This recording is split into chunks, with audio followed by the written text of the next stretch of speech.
அல்லாஹ்வையும் அல்லாஹ்வுடைய தூதரையும் இந்த மார்க்கத்தையும் இது இறைவனால் விதியாக்கப்பட்ட சத்திய மார்க்கம் என்பதை நாம் எல்லாம் ஏற்றிருக்கிறோம். அப்போ இந்த மார்க்கத்தை ஏற்றிருக்கக்கூடிய இறை நம்பிக்கையாளர்கள் இந்த உலகத்தில் எப்படி வாழ வேண்டும், அவர்கள் இந்த உலகத்தில் வாழக்கூடிய நேரத்தில் எதையெல்லாம் கடைபிடிக்க வேண்டும், எதை விட்டு தவிர்த்து கொள்ள வேண்டும் என்ற அடிப்படையில் தொடர்ச்சியாக நாம் சில விஷயங்களை பார்த்து கொண்டு வருகிறோம். இப்போ அதனுடைய தொடர்ச்சியாக இந்த வார ஜும்மாவிலே பார்க்கக்கூடிய செய்திகள் என்னென்னு சொன்னால், இந்த உலகத்தில் வாழக்கூடிய நேரத்திலும் சரி, நாமெல்லாம் மரணித்து மறுமையிலே எழுப்பப்படக்கூடிய நேரத்திலும் சரி, எல்லா மனிதர்களுக்கும் தேவைப்படக்கூடிய அடிப்படையில் நம்மளுக்கு சுயநலமாக இருந்தாலும் அல்லது மற்றவர்களுக்கிடத்தில் எதிர்பார்க்கக்கூடிய விஷயமாக இருந்தாலும் ரெண்டு விஷயங்களை எதிர்பார்ப்போம். ஒன்று, உலகத்திலும் சரி ஏதாவது நமக்கு ஒன்று தேவை என்று சொன்னால், ஒரு பொருளாதாரம் வியாபாரம் செய்கிறோம் அப்படின்னா அதுக்கு ஒரு பொருளாதாரத்தை செலவு செய்யணும். ரெண்டு பேர் சேர்ந்து வியாபாரம் செய்வதாக இருந்தால் நம்ம என்ன பண்ணுவோம், யார்கிட்டையாவது போய் அவர்கிட்ட போய் நான் ரெண்டு பேர் சேர்ந்து வேலை செய்கிறோம், அவர்கிட்ட போய் நான் அது பார்ட்னர் ஆகிக்கலாமான்னு கொஞ்சம் பரிந்துரை பண்ணுங்கன்னு பரிந்துரையை கேட்போம். அப்படி பரிந்துரைக்கப்பட்டு அது அங்கீகரிக்கப்பட்டு கொண்டால் உடனடியாக பொருளாதாரத்தை தூக்கி கையில் கொடுத்துருமா அப்படின்னா அப்படி கொடுக்க மாட்டோம். உடனே என்ன பண்ணுவோம், மூன்றாவது ஒரு நபரை ஏற்படுத்தி சாட்சியாக ஆக்கிக்கொள்வோம். இது வியாபாரத்தில் நடக்கும், குடுக்கல் வாங்கல நடக்கும். ஒரு திருமணம் என்று வந்துவிட்டால் பெண் பார்ப்பதற்கோ கொடுப்பதற்கோ ஒரு ஆள் பரிந்துரை செய்ய வேண்டும். அப்படி பரிந்துரை முடிந்து விட்டால் அந்த திருமணத்தை நடத்தக்கூடிய நேரத்தில் என்ன பண்ணுவோம், பரிந்துரை செஞ்சாட்ட நல்ல நம்பிக்கையான ஆள் தானே சொன்னார் அப்படின்னு ஏற்றுக்குமா அப்படின்னா எப்படி ஏற்றுக்க மாட்டோம். உடனே என்ன பண்ணுவோம் அப்படின்னா அதை சாட்சியாக ஒப்பந்தமாக எழுதி வைத்துக் கொள்வோம். ஏன், நாளைக்கு ஒரு பிரச்சனை அப்படின்னு வந்தால் சாட்சிக்கு அது வேணும். நமக்கு ஒரு பிரச்சனை வரும்போது நம்மை நிரூபிப்பதற்காக இது வேணும் அப்படின்னு ஒரு சாட்சியை ஏற்படுத்துவோம். அப்போ இந்த பரிந்துரையும் சாட்சிகளும் பொறுத்த வரைக்கும் இந்த விஷயம் மட்டும் உலகத்தில் இருக்கிற அத்தனை விஷயங்களுக்கும் இது ரெண்டுமே தேவை. ஒரு அதிகாரத்தை பெறுவதாக இருந்தால் ஒரு சாட்சி வேணும், ஒரு பரிந்துரை வேணும், அதை நடைமுறைப்படுத்த ஒரு சாட்சி வேணும். இப்படி எல்லா விஷயங்களுக்கும் நமக்கு தேவைப்படக்கூடிய ஒன்றாக இருக்கிறது. அப்போ இந்த விஷயத்தில் அல்லாஹ் இந்த உலகத்திலும் சரி மறுமையினாலும் சரி அல்லாஹ்வும் சொல்கிறான், உங்களுக்கு பரிந்துரைக்கப்படும், பரிந்துரை செய்வீர்கள், உங்களுக்கு பரிந்துரை தேவைப்படும், அதே சமயத்தில் சாட்சிகளும் கொண்டு வரப்படும். சாட்சிகள் எப்படி இருக்கும், மார்க்க அடிப்படையில் சொல்லக்கூடிய சாட்சிகள், நன்மைக்கும் சாட்சி இருக்கும் தீமைக்கும் சாட்சி இருக்கும் அப்படின்னு அல்லாஹ் திருமறையில் பேசுகிறான். அல்லாஹ் திருமறையில் இந்த சாட்சிகளை குறித்து பேசக்கூடிய நேரத்தில் பல இடங்களில் பல வசனங்களை பேசுவான். குறிப்பாக அல்லாஹ் திருமறையில் பேசும்போது 85வது அத்தியாயத்தில் 3வது வசனத்தில் அல்லாஹ் பேசும்போது என்ன சொல்லுவான்னா, வ சாகித்யுன் வ மஸ்ஹூத் அப்படின்னு சொல்கிறான். அதாவது சாட்சிகள் மீதும் சாட்சிகள் சொல்லப்படுவதன் மீதும் சத்தியமாக என்று அல்லாஹ் பேசுகிறான். சாட்சிகள் மீதும் அல்லாஹ் பேசுகிற சத்தியத்தை பண்ணுறான். அதே போல எதெல்லாம் மீதும் சாட்சிகள் நமக்கு வருமோ அந்த பொருள்களின் மீதும் எல்லாம் என்ன பண்ணால், மனிதனாக இருக்கலாம் அல்லது வேறு ஜின்களாக இருக்கலாம், மலக்குமார்களாக இருக்கலாம், வேறு நமக்கு போய் கைகால்களாக இருக்கலாம், ஏதாவது ஒன்று மறுமை நாளில் வந்து ஒரு பொருளாக நிற்கும்ல, அந்த பொருட்களின் மீதும் அல்லாஹ் சத்தியம் செய்கிறான்.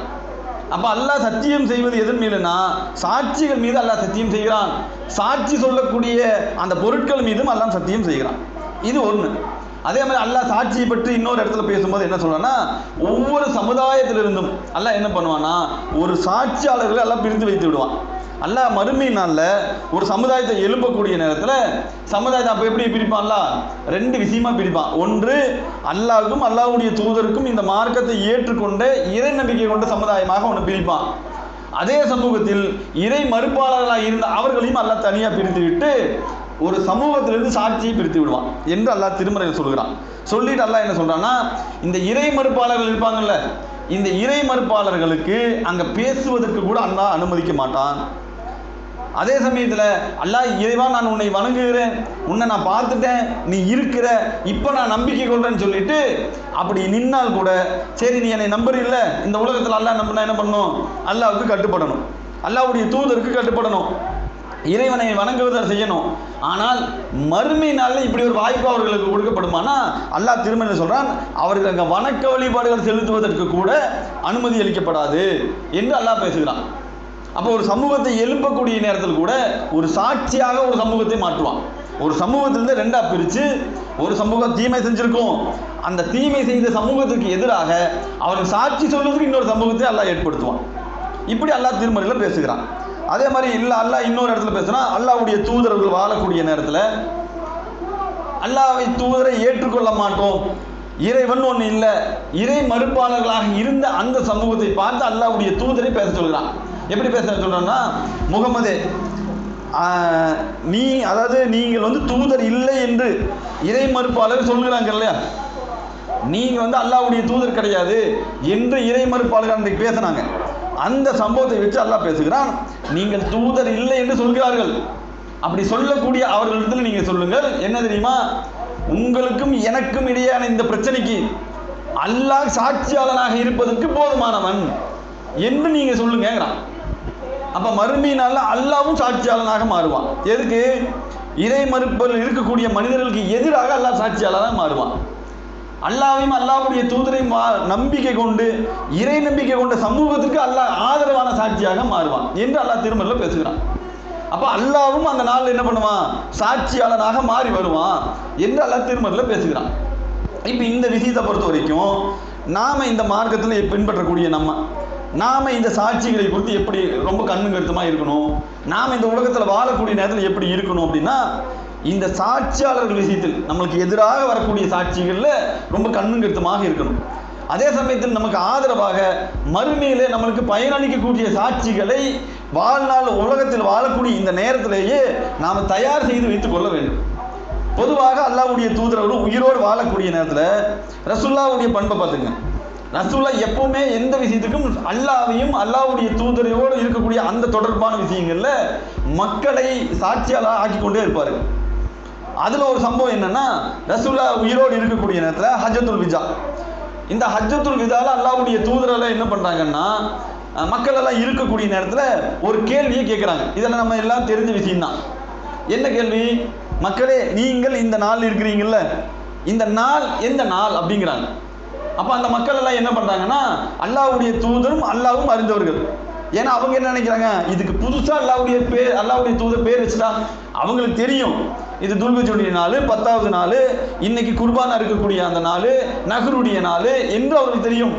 வேறு ஏதாவது அல்லாஹ்வுடைய தூதர் சொல்லுவாங்களோ என்று அந்த பயத்தில் என்ன பண்ணாங்கன்னா, அல்லாஹ்வும் அல்லாஹ்வுடைய தூதரும் அறிந்தவர்கள்ங்கிறாங்க.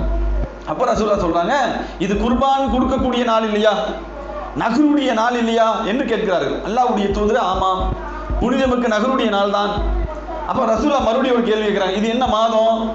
அல்லாஹ்வுடைய தூதரே நீங்கள் தான் அறிந்தவர்கள். அப்போ அல்லாஹ்வுடைய தூதர் என்ன சொல்றாங்கன்னா, இது துல்ஹஜ்ஜுடைய 10வது நாள் இல்லையா? ஆம், அல்லாஹ்வுடைய தூதரே புனிதமிக்க துல்ஹஜ் மாதம் தான். ரசூலுல்லாஹ் மூன்றாவது ஒரு கேள்வி, இது என்ன நகரம் அப்படிங்கும்போது ரசூலுல்லாஹ் அதுக்கு பதில் சொல்ற, இது புனிதமிக்க நகரம் இல்லையா? அப்ப அந்த மக்கள் சொல்றாங்க, ஆமாம் அல்லாஹ்வுடைய தூதரே. அப்ப ரசூலுல்லாஹ் சொல்றாங்க, இந்த நாள் எப்படி புனிதமானதோ, இந்த மாதம் எப்படி புனிதமானதோ, இந்த நகரம் எப்படி புனிதமானதோ, அதுபோல உங்களுடைய உயிரும் உங்களுடைய உடைமைகளும் கியாமத்து நாள் வரைக்கும் மற்றவர்களுக்கு புனிதமானது, அதுல யாரும் கை வச்சிருக்க கூடாது என்று அல்லாஹ்வுடைய தூதர்கள் சொல்றாங்க. சொல்லிட்டு அல்லாஹ்வுடைய தூதர் என்ன பண்றாங்கன்னா, ரொம்ப இந்த விஷயத்துல ரொம்ப என்ன பண்றாங்கன்னா, கண்ணு கருத்துமாக பார்க்கிறாரு. பார்த்துட்டு ஒரு விஷயத்தை பேசாங்க, மக்களே, நான் இந்த அல்லாஹ் எனக்கு சில மார்க்கத்தை கொடுத்தான், இந்த மார்க்கத்தை உங்களிடத்திலே நான் முழுமைப்படுத்தி விட்டேனா, ஏதாவது குறைகள் வைத்திருக்கேன்னா எந்த குறையும் இல்லாமல் உங்களுக்கு சொல்லிவிட்டேனா அப்படின்னு கேட்குறாங்க. அப்போ ரசூலுல்லாஹ்கிட்ட அந்த மக்கள் சொல்றாங்க, அல்லாஹ்வுடைய தூதரே, நீங்கள் எந்த குறையும் இல்லாமல் அல்லாஹ் உங்களுக்கு எப்படி தூய்மையாக கொடுத்தானோ அது மாதிரி நீங்கள் எல்லாத்தையும் எங்களுக்கு சொல்லிட்டீங்க, எதுவுமே எங்களுக்கு சொல்லாமல் நீங்கள் மறைக்கவே இல்லை என்று அந்த மக்கள் பேசுகிறார்கள். அப்போ ரசூலுல்லாஹ் என்ன பண்ணுறாங்கன்னா, வானத்தை தூக்கி கையை நோக்கி என்ன பண்ணுறாங்கன்னா, இதுவா இந்த மக்களுடைய சாட்சி, இந்த பேச்சுக்கு நீயே சாட்சியாளனாக ஆவா. ஏன்? உயிரோடு இருக்கக்கூடிய நேரத்தில், மக்கள் எல்லாம் நிற்கக்கூடிய நேரத்தில் அல்லாஹ்வை சாட்சியாக்கி நான் முழுமைப்படுத்தி விட்டேன், எந்த குறையும் இதில் வைக்கல என்று அல்லாஹ் மக்களை அல்லாஹ்வுடைய தூதர் சாட்சியாக மாற்றுகிறார். ஏன்? அந்த மார்க்க பணிக்காக வந்ததில் கொஞ்சம் குசர் விட்டுறக்கூடாதுல்ல, கொஞ்சம் ஏதாவது குறை விட்டுறக்கூடாதுல்ல. அப்ப இந்த எந்த குறையும் இல்லை என்பதற்கு மக்களே அல்லாஹ்வுடைய தூதர்கள் சாட்சியாக்குறார்கள். ஏன்? மௌத்தானதுக்கு பின்னாடி குறை சொல்லிவிட்டால், மௌத்தானதுக்கு பின்னாடி எதை சொல்லல இதை சொல்ல இறைவன் மண் இது சொல்லிவிட்டா, அப்ப அந்த நாளுக்காக அல்லாஹ்வுடைய தூதர்கள் பயந்துட்டு என்ன பண்ணாங்கன்னா, மக்களை சாட்சியாக்கி இறைவனை சாட்சியாக்குகிறார்கள். சகாபாக்கள்கிட்ட எடுத்து பாருங்க, ரசூலுல்லாஹ்ட்ட பாடம் படித்த சகாபாக்கள், அப்போ அவர்கள் இந்த வாழக்கூடிய நேரத்தில் இந்த விஷயத்தில் எவ்வளவு கண்ணு கருத்துமாக இருந்தார்கள் என்று யோசிப்பார். நாம் உயிரோடு இருப்போம், நாம் செய்யக்கூடிய எந்த விஷயத்துக்குமே சாட்சியை வைத்துக் கொள்ள மாட்டோம். எல்லாத்துலேயும் பொடுபோக்குத்தனமாக இருப்போம். மார்க்க விஷயத்தில் பொடுபோக்குத்தனமாக இருப்போம். நம்முடைய சொந்த விஷயங்களில் ஒரு பொருளாதாரத்தை கொடுத்துருப்போம். வீட்டில் இருக்கிற யாருக்குமே ஒன்றும் தெரியாது, எந்த சாட்சியும் இருக்காது. அல்லாஹ் நமக்கு மரணத்தை ஏற்படுத்தி விட்டால் வீட்டில் இருக்கக்கூடிய அந்த மக்களுடைய நிலைமை யோசிச்சு பாருங்க. பொருளாதாரம் இருக்காது, வாங்கினவன் தருவானா தரமாட்டானு தெரியாது. அல்லது மற்ற எந்த விஷயத்துக்குமே சரி, தன்னுடைய பிள்ளைகளுக்கு வசியத்து செய்கிறதுலேருந்து சொத்துக்களை எழுதி வைக்கிறதுலேருந்து எல்லாத்துலேயும் பொடுபோக்குத்தனமாக வளர்க்கணும். ஆனால் உலகத்தில் வாழக்கூடிய விஷயங்களில் ஒவ்வொரு விஷயத்திலும் ஆட்சி அதிகாரமாக இருந்தாலும் சரி, பொறுப்புகளாக இருந்தாலும் சரி, தன்னுடைய மீது திணிக்கப்பட்ட அந்த பொறுப்புகளுக்கு சகாபாக்கள் அவ்வளவு ரொம்ப இதாக இருந்தாங்க. அதில் ஒரு செய்தி என்ன அப்படின்னா, ஹக்கீம் ரலியல்லாஹு செய்தி. அல்லாஹ்வுடைய தூதர்கள் உயிரோடு வாழக்கூடிய நேரத்தில் இவர் என்ன பண்ணுறாருன்னா, அல்லாஹ்வுடைய தூதர்கிட்ட போய் உதவி கேட்கக்கூடிய பழக்கம் இருக்குது. ஏன்னா இவர் ரொம்ப ஏழ்மையான மனிதர்ல இவரும் ஒருத்தர்.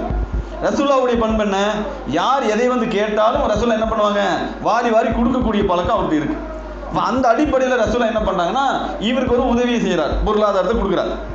ஒரு தடவை வாங்குறாரு, 2 தடவை வாங்குறாரு, 3 தடவை வாங்குறாரு. அதுக்கு பின்னால் அல்லாஹ்வுடைய தூதர் என்ன பண்ணுறாங்கன்னா, ஹக்கீம் ரலியல்லாஹு அவர்களை கூப்பிட்டு, இந்த செல்வம் இருக்குது பாருங்க, இந்த செல்வம் என்பது ரொம்ப இனிமையான ஒன்று தான், பார்க்கறதுக்கு அழகாக கண்கள் குளிர்ச்சியாக இருக்கும். ஆனால் யாருக்கு போதும் என்ற மனம் இருக்கிறதோ அவர்களுக்கு அது பரக்கத்தாக இருக்கும்.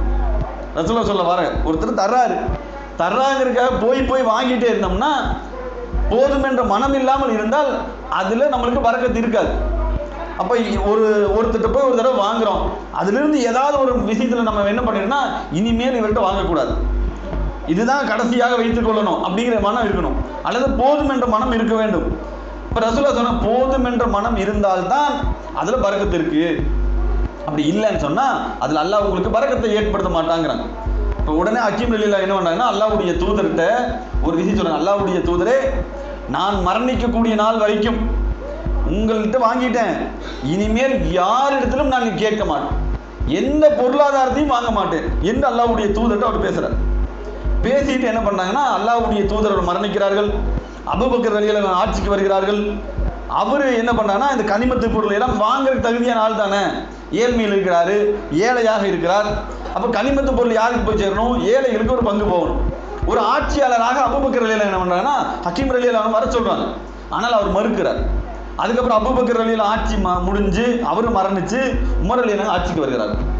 அப்படி உமர் ரலியல்லாஹு ஆட்சிக்கு வரக்கூடிய நேரத்தில் அதே மாதிரி ஹக்கீம் ரலியல்லாஹு கூப்பிடுறாங்க, இந்தாங்க உங்களுக்கு கனிமத்து பொருளாக ஒரு மன்னராக நான் உங்களுக்கு செய்ய வேண்டிய கடமை இது, நான் உங்களுக்கு செய்கிறேங்கிறார். அப்படி சொல்லக்கூடிய நேரத்தில் இவர் வாங்க மறுக்கிறார். எனக்கு வேண்டாம், நான் அல்லாஹ்வுடைய தூதரிடத்தில் சத்தியத்தை செய்திருக்கிறேன், நான் போய் மறுபடியும் எப்படி வாங்குவேன் என்ற அடிப்படையில் அவர் இருக்கிறார். ஆனால் உமர் ரலியல்லாஹு என்ன பண்ணுறாங்கன்னா, மக்களை எல்லாம் நிறுத்தி வைத்து விட்டு மக்களை வைத்து சாட்சியாகிறார்கள். மக்களே, இதோ நான் ஒரு மன்னனாக இருக்கிறேன், என்னிடத்தில் ஒரு கனிமத்து பொருள் இருக்குது, ஆனால் இந்த ஹக்கீம் அவர்களுக்கு கொடுப்பதற்கு நான் கடமைப்பட்டிருக்கிறேன், வாங்குவதற்கு அவர் ஒரு தகுதியான நபர் தான், ஆனால் அவர் வாங்க மறுக்கிறார். நான் என்னுடைய கடமையில் எந்த இடத்துலையும் நான் என்ன ஆகலை, தடம் பொருள்ல, ஆனால் அவர் வாங்க மறுப்பதால் நான் ஒன்றும் பண்ண முடியாது, நான் என்னுடைய செயல்களில் கரெக்டாக இருக்கிறேங்கிறதுக்கு நீங்கள் தான் சாட்சியாளர்கள் என்று அவர் பேசுகிறார். ஒரு மன்னர் கொடுக்குறாங்க, வேணாங்கிறாங்க, அல்லாஹ் அறிஞ்சவன் தானே, அல்லாஹ்க்கு எல்லாம் தெரியும் தானே.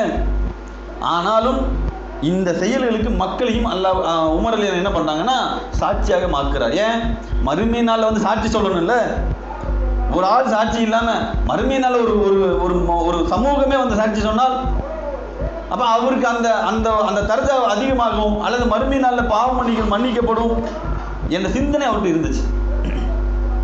யோசிச்சு பாருங்க, நாம் நம்முடைய பொறுப்புகளில், நாம் செய்யக்கூடிய செயல்களில், நாம் பண்ணக்கூடிய விஷயங்களில் சரியாக இருக்கிறோமா என்று யோசிப்பார். அதே மாதிரி இந்த உலகத்தில் வாழ்வோம், நிறையா செய்வோம். அப்படி செய்யக்கூடிய சில செயல்கள் எப்படி இருக்குன்னா, அல்லாஹ்வுடைய கோபத்தை நமக்கு ஏற்படுத்தும். மறுமை நாளில் நமக்கு ஏற்படுத்தக்கூடிய அந்த நல்ல அந்த தரஜா இருக்குது பாருங்க, அந்த அந்த தரஜா நம்மளுக்கு இல்லாமல் போகும். ஏன், சில செயல்கள் இந்த உலகத்தில் நாம் செய்யக்கூடிய செயல், நம்ம சாதாரணமாக அந்த பாவத்தை செஞ்சுட்டு இருப்போம், நமக்கு அது ஒரு பெரிய விஷயமாவே தெரியாது. நம்முடைய வாழ்க்கையில் அப்படி அன்றாட வாழ்க்கையில் அப்படி ஊறி போய் அதை சாதாரணமாக நடைபெற்றிருப்போம். ஆனால் அல்லாஹ்விடத்தில் நமக்கு மறுமை நாளில் பரிந்துரை செய்யவோ சாட்சிகள் சொல்லவோ அப்படி மறுமை நாள் அல்லாஹ் நம்மளை நிறுத்துதான். நிறுத்தக்கூடிய நேரத்தில் உங்களுக்கு பரிந்துரை செய்வதற்கு நான் ஒரு வாய்ப்பு கொடுக்குறேன்னா அதை விட கண்ணியம் எங்கேயாவது இருக்குதா? உங்களுக்கு சாட்சி சொல்வதற்கு நான் அனுமதி கொடுக்குறேன் அப்படின்னா அதை விட கண்ணியம் எங்கேயாவது கிடைக்குமா? எவ்வளோ பெரிய கண்ணியம்! அந்த கண்ணியத்தை பயன்படுத்துவதாக இருந்தால் பரிந்துரை செய்யணும். யாருக்கு பரிந்துரை செய்யலாம்? வெளியில் இருக்கிறவங்களுக்கெல்லாம் வேணாம், சுயநலமாக வச்சுக்குவோம். நம்முடைய தாய் தந்தைக்கு பரிந்துரை செய்யலாம், நம்முடைய குழந்தைகளுக்கு பரிந்துரை செய்யலாம், அல்லது நம்முடைய சார்ந்த சொந்த பந்தங்களுக்கு பரிந்துரை செய்யலாம், நம்முடைய மனைவி மக்களுக்கு பரிந்துரை செய்யலாம். அப்போ அந்த பரிந்துரைக்கு செய்யக்கூடிய அந்த நிலையில் கூட நமக்கு அந்த வாய்ப்புகள் கொடுக்கப்பட இருக்கக்கூடிய விஷயத்தில், ஆனால் நாம் இந்த உலகத்தில் சில காரியங்கள் செய்வோம். ஏன்? அந்த காரியம் இது எல்லாம் அழித்துவிடும். அல்லாஹ்வுடைய தூதர் ஒரு விஷயத்தை சொல்கிறாங்க. மறுமை நாளில் என்ன பண்ணுவான்னா, அல்லாஹ் என்ன பண்ணுவான்னா, ஒரு மனிதரை அழைத்து, ஏன்னா அல்லாஹ் விரும்புவான் அந்த மனிதனை. அப்படி அந்த மனிதனை அல்லாஹ் யாரை நாடுகிறானோ அந்த மனிதரை அழைத்து என்ன பண்ணுவான்னா, இன்றைய நாளில் உங்களுக்கு பரிந்துரை செல்வதற்கு நான் ஒரு அனுமதி கொடுக்குறேன், அதே சமயத்தில் நீங்கள் சாட்சியாக இருப்பதற்கும் நான் உங்களுக்கு ஒரு அனுமதி கொடுக்குறேன் அப்படிங்கிறான். அப்போ அல்லாஹ்வுடைய தூதர் என்ன சொல்கிறாங்கன்னா, இந்த பரிந்துரை செய்யக்கூடிய இந்த சாட்சி செய்யக்கூடிய இருக்காங்கல்ல, இப்படி இவங்களுக்கு என்ன பண்ணுவாங்கன்னா, இவங்க பரிந்துரை செய்வார்கள். நான் இவங்களுக்கு பரிந்துரை செய்கிறேன், நான் இவங்களுக்கு சாட்சியாக இருக்கிறேன் என்று பரிந்துரை செய்வார்கள். அப்படி பரிந்துரை செய்தால் அல்லாஹ் நாடினால், அல்லாஹ் இவர் சொல்கிற பரிந்துரை சரியாக இருக்குது, ஆள் சரியான ஆளாக இருக்கிறாரு அப்படின்னா அல்லாஹ் நாடினால் அந்த பரிந்துரையை ஏற்றுக்கொள்வான். அல்லாஹ் நாடினால் அவர் செய்யக்கூடிய அந்த சிபாரிசை ஏற்றுக்கொள்வான். அப்போ இந்த ரெண்டுமே நம்மளுக்கு எவ்வளோ பெரிய கண்ணியத்தை கொடுக்கும்.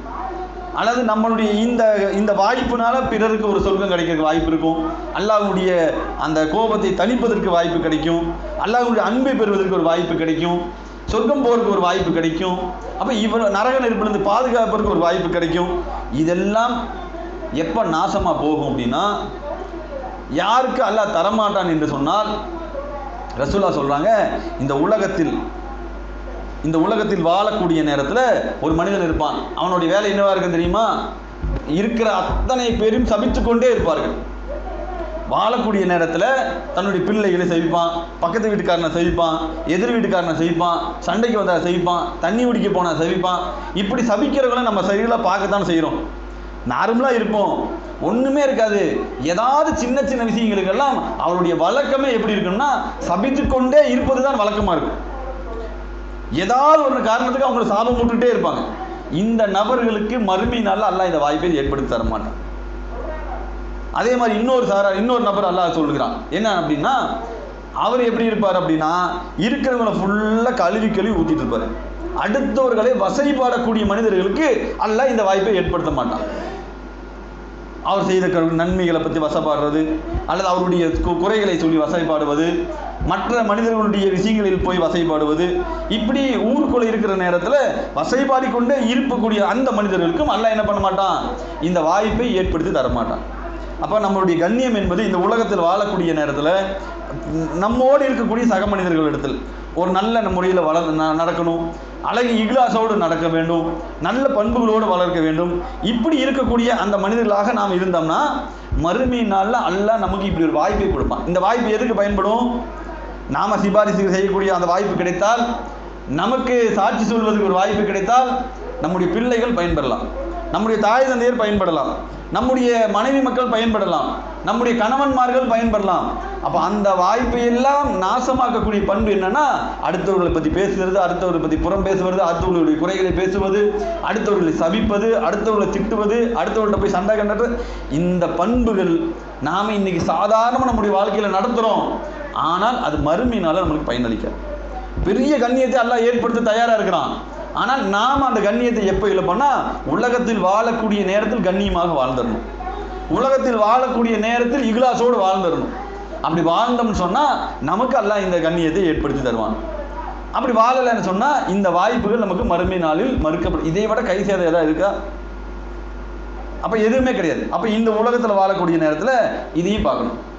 அதே மாதிரி உலகத்தில் வாழக்கூடிய நேரத்தில் நாம் என்ன பண்ணுவோம், நமக்கு பிள்ளைகள் இருந்தால் பிள்ளைகளிடத்தில் பாரபட்சமாக நடக்கக்கூடிய வாய்ப்பு பார்க்கணும்.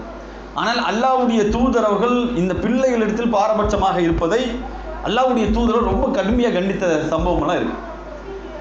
ஏன் இதெல்லாம் சொல்கிறோம்னா, இதெல்லாம் நம்முடைய வாழ்க்கையில் ஒன்றி போய் இருக்கக்கூடிய விஷயம். நமக்கான மறுமைகளோட சாட்சிகள் அல்லது அந்த பரிந்துரை செய்யக்கூடிய இந்த வாய்ப்பு எல்லாம் இது நம்மளை கெடுத்துரும் அப்படிங்கிறதுக்காக தான் சொல்கிறோம். அப்புறம் பிள்ளைகள்கிட்ட பாரபட்சம் நம்ம காட்ட தான் செய்கிறோம். ஒரு நல்ல பையன் 2 பேர் இருந்தான்னா ஒருத்தர் நல்லா சம்பாதிப்பான், ஒருத்தர் சம்பாதிக்க மாட்டான், அவன்ட்டு இவன்ட்டு நம்ம பாரபட்சம் காட்டுறோம். அன்பு காட்டுறதுல பாரபட்சம் காட்டுறோம், ஒரு துணிமணி எடுக்கிறதுல பாரபட்சம் காட்டுறோம். ஆனால் அல்லாஹ்வுடைய தூதருடைய அந்த வாழ்நாளில் நடந்த சம்பவம் என்ன அப்படின்னா, நுக்மான் பின் பஷீர் ரலியல்லாஹு அன்ஹு அவர்கள் இருக்கிறாங்க.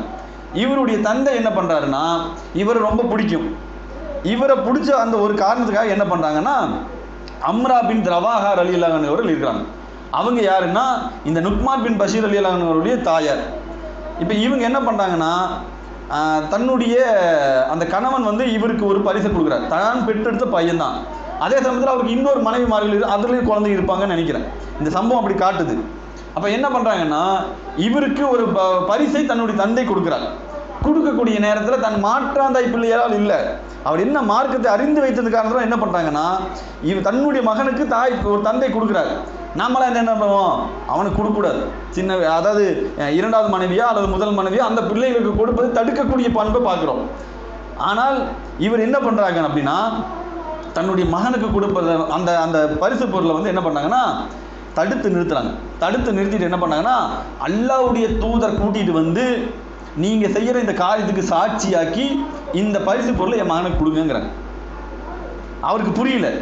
அவர் என்ன பண்ணுறாருன்னா, ஏன்னா ஒரு மகன் மீது அன்பு காட்டுறார். அந்த மகன் ஏதாவது ஒரு நன்மை செஞ்சுருக்கலாம், அதுக்கு பாராட்டுறதுக்கு என்ன பண்ணுறாருன்னா அவர் ஒரு விஷயத்தை கொடுக்குறார், ஒரு பரிசு கொடுக்குறார். அது இயல்பாக தான் நம்மளுக்கு தெரியும். ஆனால் அல்லாஹ்வுடைய தூதர்கிட்ட இந்த பிரச்சனை போகுது. ரசூலுல்லாஹ் என்ன பண்ணுறாங்கன்னா ஒரு கேள்வி கேட்குறாரு, வேறு ஏதேனும் பிள்ளைகள் உங்கள்கிட்ட இருக்கா அப்படிங்கிறார். அப்போ ரசூலுல்லாஹ்ட்ட அவர் என்ன சொல்கிறாருன்னா, ஆமாம் அல்லாஹ்வுடைய தூதரே வேறு மக்களும் என்னிடத்தில் இருக்கிறாரு. அப்போ அவர்களுக்கு இதே போல் பரிசை நீங்கள் கொடுத்துருக்கீங்களான்னு கேட்குறாங்க.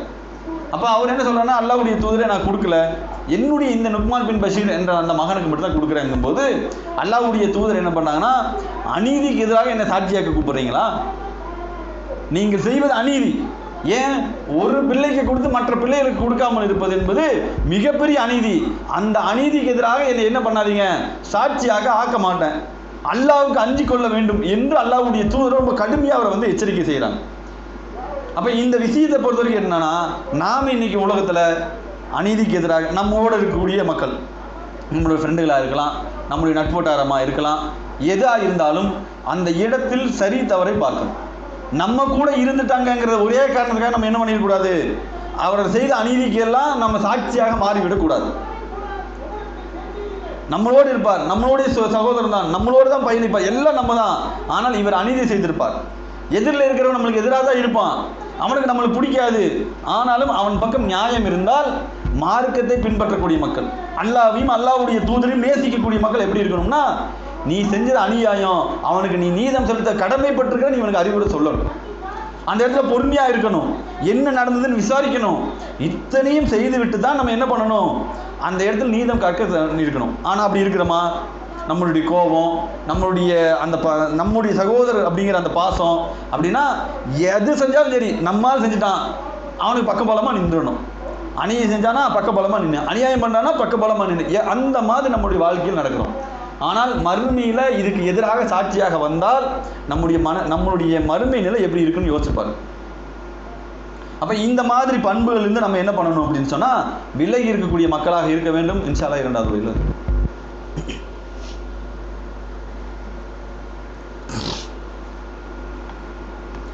அன்பிற்கினிய சகோதரர்களே, எல்லாம் வல்ல அல்லாஹ்வுடைய நன்மை நல்லடியார்களே, நம்முடைய சாட்சிகள் அப்படின்னா எப்படி இருக்குன்னா, நம்மளுடைய பரிந்துரைகள் நம்மளுடைய சாட்சிகள் இருக்குன்னா நமக்கு நன்மை பயக்கக்கூடிய சாட்சிகளாக இருக்கணும். நமக்கு நன்மை தரணும், உலகத்திலும் நன்மை இருக்கணும், மறுமை நாளிலும் நன்மை தரக்கூடிய சாட்சிகளாக இருக்கணும்.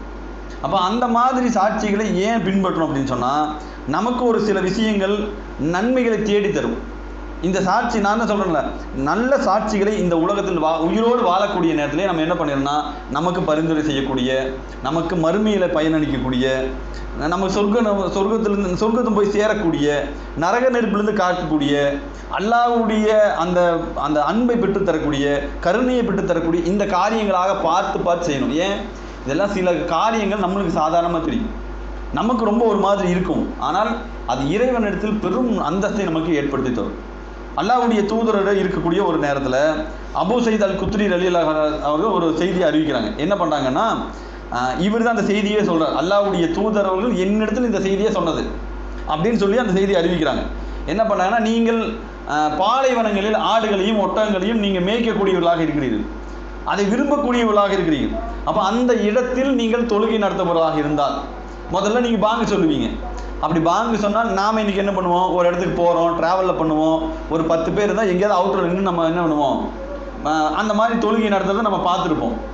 அப்படி பார்க்கக்கூடிய நேரத்தில் நம்ம என்ன பண்ணுவோம், சத்தமில்லாமல் ஒரு பாங்க சொல்லி சத்தமில்லாமல் தொழுது சத்தமில்லாமல் கிளம்பி போயிடக்கூடிய பழக்கம் நம்மள்ட்ட இருக்குது.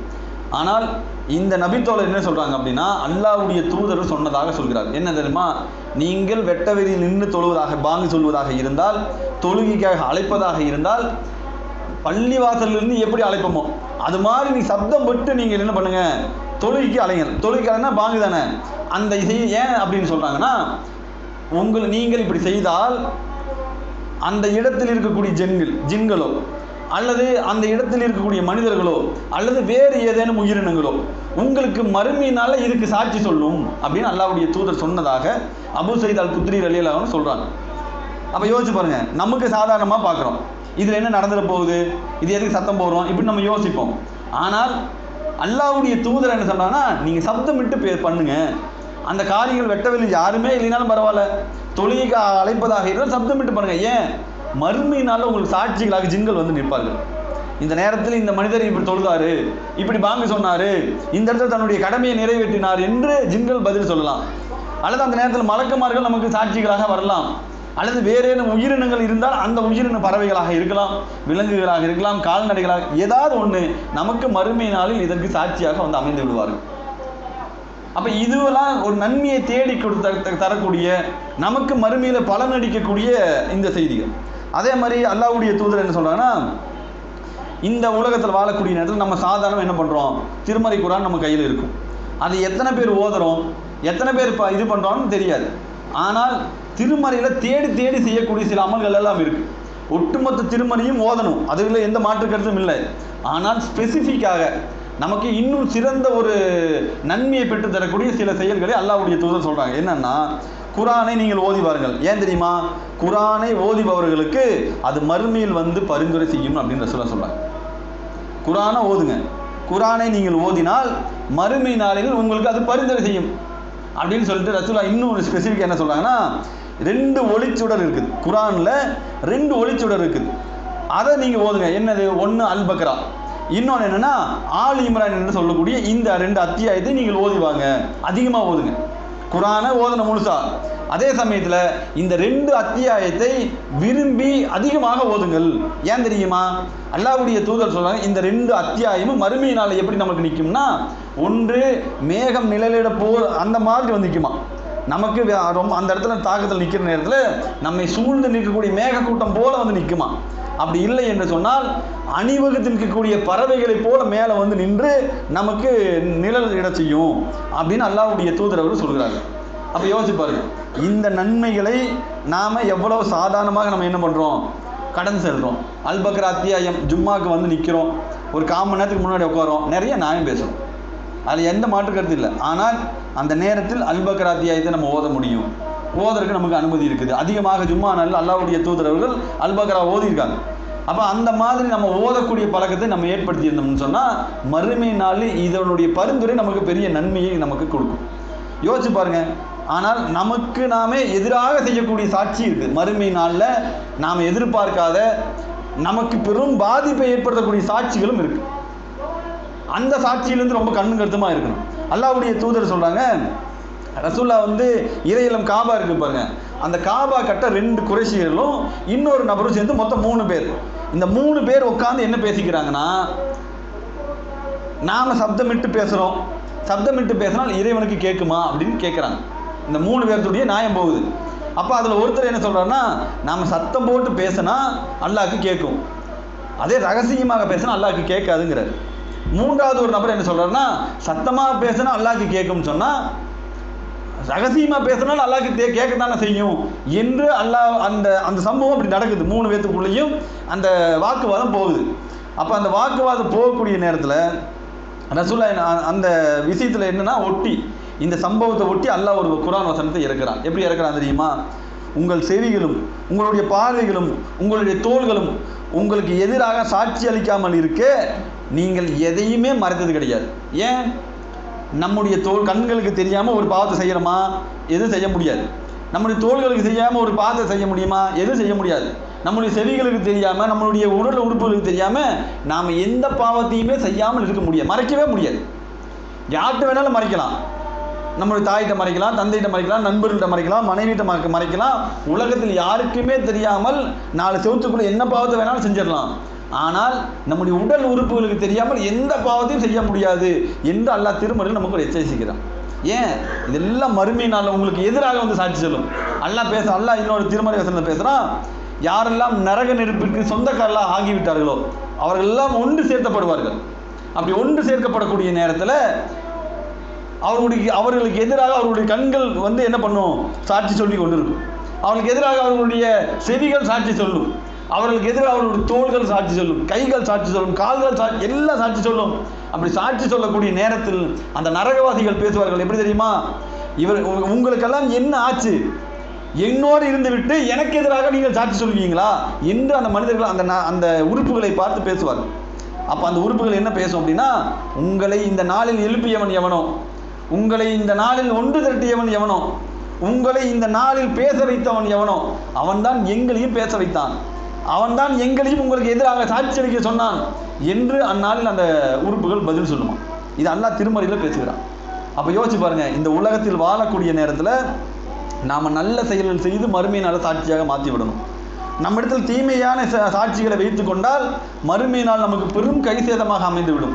அல்லாஹ் இறுதியாக ஒரே ஒரு குர்ஆன் வசனம் அல்லாஹ் திருமறையில் நமக்கு பேசுகிறான். நமது தூதர்களுக்கும் நம்பிக்கை கொண்டோருக்கும் இந்த உலகத்திலும் சரி மறுமை நாளிலும் சரி சாட்சி அளிக்க அல்லாஹ் போதுமானவனாக இருக்கிறான், அவனே உங்களுக்கு உதவியும் செய்வான் என்று அல்லாஹ் திருமறையில் நமக்கு பெரும் வாக்குறுதி அளிக்கிறான். இப்போ இந்த உலகத்தில் வாழக்கூடிய நேரத்தில் நாம் இந்த மார்க்கத்தை சரியாக பின்பற்றக்கூடிய மனிதர்களாக நமக்கு மறுமையினாலே நட்பலனை அளிக்கக்கூடிய அந்த சாட்சிகளையும் பரிந்துரைகளையும் நம்ம வாழ்நாளில் தேடி தேடி சம்பாதித்து வைத்துக் கொள்ள வேண்டும். நமக்கு எதிராக செய்யக்கூடிய அந்த சாட்சிகளை நம்மிடத்தில் அந்த பண்புகள் இருந்தால் அதிலிருந்து முற்றிலுமாக விலகியவர்களாக, அல்லாஹ்வுடைய அன்பை பெற்றவர்களாக, அவனுடைய அந்த சாட்சியையும் அந்த பரிந்துரையும் ஏற்றுக்கொள்ளக்கூடிய அந்த நிலையில் நாம் மரணித்து சொர்க்கம் செல்லக்கூடிய பாக்கியத்தை வல்ல ரஹ்மான் நம் அனைவருக்கும் தந்து அருள் புரிவானாக என்று கூறி இந்த உரையை நிறைவு செய்கிறேன். வாஹிதான அல்ஹம்துலில்லாஹி ரப்பில் ஆலமீன். அஸ்ஸலாமு அலைக்கும் வரஹ்மத்துல்லாஹி வபரகாத்துஹு.